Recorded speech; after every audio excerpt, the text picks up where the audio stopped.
11 establishmento naman sa Ormoc City nasunog. Naku! Detalye ng balita mula kay Jimmy Angay-Angay, Aris 32, maupay nga agad Jimmy. 11 establishmento sa syudad ng Ormoc, Leyte ay nasunog. Ayon sa report ng Bureau of Fire Protection Ormoc, nangyari insidente alas 12:40 madaling araw sa Mabini Street, corner Burgos Street, corner Real Street, corner Aviles, Barangay South, Ormoc City.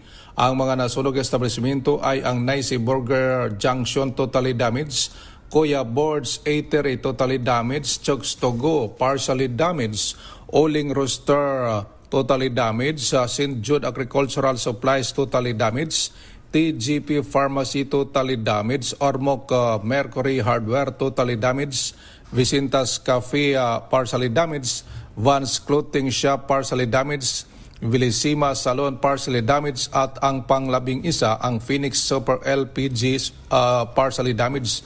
Sa investigasyon ng mga bombero, nagsimulang apoy sa Nice Burger Junction at Kuya Boards Eatery na napiktuhan ang mga kalapit na establishmento.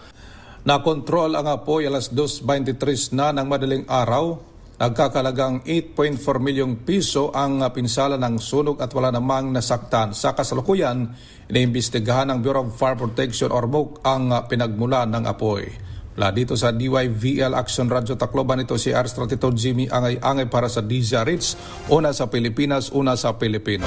Daghang salamat Jimmy Angay-Angay.